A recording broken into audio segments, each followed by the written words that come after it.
Well, if you thought this week was going to be calm, think again. From Israel launching one of its deadliest strikes in Gaza to a surprising shift in Ukraine after a Trump Putin call to Trump's administration defying an order on deportations. And now the former president declaring Biden's pardons void. It's been one hell of a week full of high stakes moves. So let's break it down. This morning, Israel's latest airstrikes on Gaza have shattered the ceasefire that had been holding since January. Over 400 Palestinians are dead, with more than 560 wounded. Prime Minister Benjamin Netanyahu said this is only the beginning, claiming military pressure is the only way to free Israeli hostages still held by Hamas. The White House, it was consulted and is standing by Israel, but across the world, condemnation is pouring in from the UN to Turkey to even close U.S. allies like France. And with Israel ordering new evacuations northern and eastern Gaza, the big question is, when is enough enough?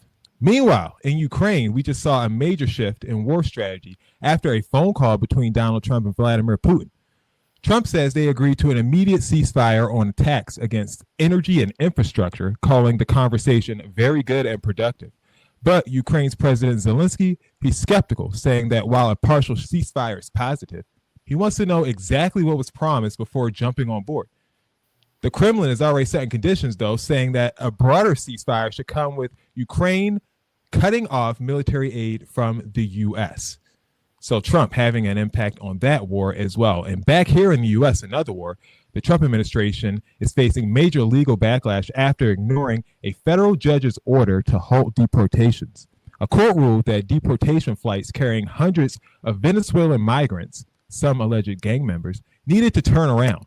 The problem, the planes were already over international waters, and Trump's team decided that the ruling didn't apply. Legal experts say this is direct defiance of the courts, while Trump's allies argue that the law was on his side. But either way, this is a rare and highly controversial move that's already being called a constitutional crisis. Finally, in what can be one of the boldest legal challenges yet, Trump is now claiming that last-minute pardons issued by President Biden are void. His reasoning? Trump says Biden used AutoPen, basically a robotic signature, to sign them, which Trump insists makes them invalid. Now, legally, presidents have used auto pens for decades, and courts have ruled that pardons don't even need to be in writing to be valid. But Trump team says that this is different and has already called for investigations into some of Biden's pardoned individuals, including former members of the January 6th committee. But will this argument hold up? Probably not. But this is about more than just legalities. It's another move in the ongoing war between Trump and Biden. So there you have it. Gaza, Putin, deportation, and Trump trying to wipe out Biden's pardons. It's a huge week in U.S. politics. What's your takeaway from this latest round of MAGA headlines? Dex, what you think? I'm so exhausted with this. When I saw the thing about the auto pen, I'm like, what are we doing with this? And then he was like, well, I don't think he knew that he was signing. And I'm like, okay, we're going to go back to that. Can we just move on from this? And truthfully, I really do think that this is being said like this for a specific reason. I think that, like, people always say, like, oh, they're trying to distract us. They're trying to distract us. I think that's true right now. I think we are being distracted with this kind of stuff to avoid talking about something else. I don't know what, but something else that you don't want to talk about. Max, flood the gate, flood the system, Ty, and then you can't pay attention to what the hell is going on underneath your nose. What was your biggest takeaway? I don't know if we're being distracted, pulled into exhaustion, enslaved. I don't know what's happening. Honestly, I mean, I just don't know what's happening at this point. Can you keep up? Like, I think we're starting to remember. I think after 4 years of Biden, we kind of forgot what it was like to have news from the White House not even every day, every moment. You have to turn Trump off. Trump will never turn you off. That doesn't sound right. Ew.